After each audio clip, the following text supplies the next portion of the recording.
Have you ever felt like something massive is about to break loose in Edmonton? Because right now, the buzz around the city is electric. Behind the scenes, it's all heat, split opinions and moves that could flip the Oilers' future. Maybe even Connor McDavid's. You blink, you miss another chapter in this wild hockey saga. We've got surprise extensions, rumors keeping fans up at night, and decisions that might shape the next cup chase. You're not gonna believe what's on deck, so settle in, smash that like button, and let's get right to it. You know when the organization finally shows it's thinking big, not scared to demand results? That's exactly what happened this morning, and you could feel the mood in Edmonton crank up instantly. This wasn't some random splash, wasn't fireworks for the sake of it. It was calculated, a surgical play, stability at the top, belief in the process, and a message to the room and to the league that this team has a plan, a timeline, a vision. The cup clock is still ticking loud in everybody's ears. But for the first time in ages, management seems in step with what's happening on the ice. Knoblauch just locked in for 3 more years through 2028-29, and that changes everything around the Oilers. Why? Because this isn't just about liking the coach of the moment. It's about doubling down on a style that's carried the team to back-to-back finals and proved you can adjust without tearing apart the offensive identity that makes Rogers Place shake.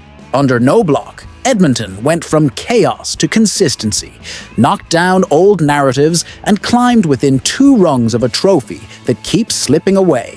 First in 7 games, then in 6. Always right there, always swinging.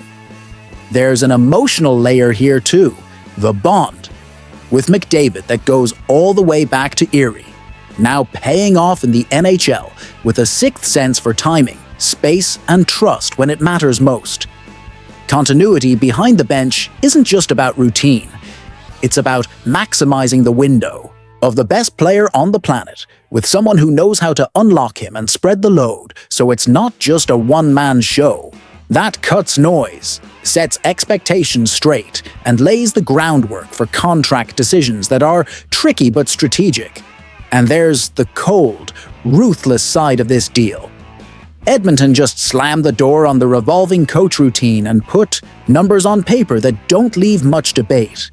94-47-10 in the regular season, 2 deep playoff runs, and a group that learned how to win big series under full pressure. For a roster that knows every spring without a cup adds weight, one steady voice for 3 more years is worth its weight in gold. The fans felt it immediately. The experimenting is over. This is execution time. Accountability top to bottom. 4th line included. Out on Jasper Ave and all over timelines. It's relief mixed with demand. If this is the plan, ride it to the end, because nobody wants to live in almost land anymore. And in the room, players read this as full trust in the group and the method, which usually adds that extra edge in May and June when every bounce counts. And that wasn't even the biggest twist of the day. The extension sparked another conversation that could shake the entire league. How do you manage a superstar's prime without locking up the cap and without killing the hunger? Picture this. Matt Larkin floated the idea of McDavid taking a 3-year deal under full market value to keep the roster stacked and the cup a chase alive right now. We're talking about leaving millions on the table, something around what a Kaprizov might pull, just to keep this team deep, fast, and lethal every single night. The question couldn't be bigger. Do you lock down 8 years and sleep easy, or roll the dice on 3 with the cup clock screaming in your ear? A short deal ramps up the pressure. Every trade deadline becomes do or die. Every off-season demands perfect cap management and scouting. Every playoff is either proof of the plan or a reason to tweak it without blinking. And in the room, the message is loud. The captain believes this core can win now, with the right coach and the right pieces around him, and Draisaitl on the forecheck, transition, and special teams. Knoblauch's extension just lowers the noise and keeps everyone's eyes locked on the only question that matters. How do we win 4 more in June? Some will say 3 years is too short, and fans don't want to live with the countdown clock, waiting for another extension saga. That's fair. Nobody's forgotten the sting of falling short in Game 7 and Game 6 the past 2 runs. The city craves a banner and long-term stability, in whatever order, as long as it comes. But here's the kicker. Shorter deals in a superstars. Prime create urgency, force bold moves, and keep the cap flexible while the rest of the league adapts with speed and youth. And then there's the Olympic factor, a global stage, spotlight blazing. A team-friendly deal in that setting becomes a statement of intent, a cultural spark that spreads through the group and spooks opponents before the puck even drops. But hang on, because the next twist is even wilder. There's a continental outsider ready to shake up the best-on-best hierarchy, and it ties directly into what Edmonton has to learn to finally get over the hump in June. Preseason is usually fluff, but this year it's become a live lab for testing. Nerve, depth, and cap gymnastics without Zach Hyman at the start. His wrist injury pushed the board forward a step and forced the staff to make moves they'd normally spread out. Now it's micro-adjustments everywhere. Who takes the first PP as a finishing threat? Who anchors the PK without losing transition? Who fits under the cap without making every recall a nightmare? Hyman's absence until about November 1st opened 2 fronts, performance and financial engineering, tangled together in ways only cap junkies truly understand. The staff hinted at reuniting McDavid and Draisaitl up top, giving Trent Frederick the first shot alongside, with Nugent Hopkins steadying the second center role, and Adam Henrique battling Tomaszek on the third line by fit, not by name.